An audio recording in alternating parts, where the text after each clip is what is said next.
C'est une vue à 360 degrés de Shanghai, époustouflante. Prise depuis une tour du quartier d'affaires de la ville, elle permet de zoomer sur des détails avec une précision extraordinaire. On distingue les visages des gens qui se promènent à des kilomètres de là. C'est une entreprise chinoise qui a produit ces vues. Sur son site, d'autres lieux, comme cette plage en Thaïlande. Tout au bout de la plage, on voit nettement chaque personne en maillot de bain, ses expressions, ce qu'elle fait, avec qui elle est. Ces images pèsent 195 milliards de pixels. En comparaison, un appareil photo de smartphone, c'est seulement 12 millions de pixels. Ces vues sont en fait un assemblage de plusieurs milliers de clichés pris au même endroit, à quelques secondes d'intervalle. Ici, à Hong Kong, on s'infiltre dans l'intimité des appartements.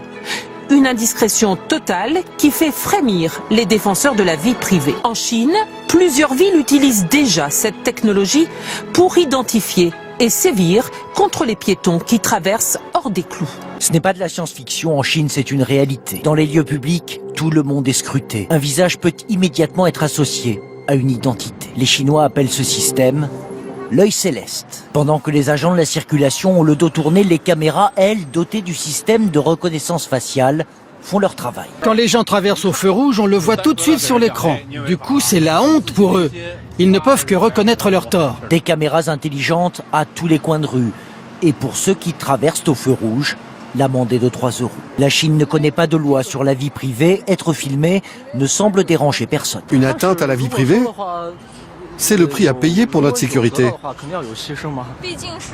Ça nous oblige à respecter les règles, c'est plutôt bien. La Chine est surpeuplée. La reconnaissance faciale, ça facilite la gestion de la ville.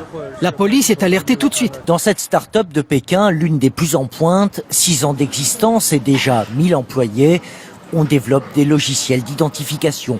Pour la police, une vingtaine de gouvernements locaux et des entreprises privées. Dans le showroom de la société, les clients se pressent pour voir les démonstrations et les différentes applications. Avec ce logiciel, on peut voir si un visage correspond à celui enregistré dans la base de données des fugitifs. Le logiciel aurait permis 3000 arrestations à ce jour. Le jeune directeur de 33 ans voit l'avenir à travers ses caméras. Statistiquement, ce système peut faire une erreur sur 100 000. Alors qu'un être humain fait une erreur pour 1000. L'efficacité est prouvée et aujourd'hui des banques chinoises l'ont adopté. Démonstration aux distributeurs de billets. Ici, plus besoin de carte bleue, un code et un visage suffisent. Et quand on demande à la banquière si elle ne craint pas les fraudes... Vous savez, on a aussi des caméras de surveillance partout, 24 heures sur 24. La reconnaissance faciale s'est invitée dans le quotidien des Chinois, là où on ne l'attend pas forcément. Dans ces toilettes publiques, par exemple, pour limiter la consommation de papier. Ou dans les supermarchés comme celui-ci à Pékin. Plus de caisses, encore moins de caissières, mais des codes barres et une vision artificielle qui scanne les produits, les visages et débite les comptes en banque en 2 secondes à peine. Une prouesse technologique aux mains du pouvoir. Ce dissident vient d'en faire les frais. Reconnu par l'œil de Pékin dans le métro, il a récemment été arrêté.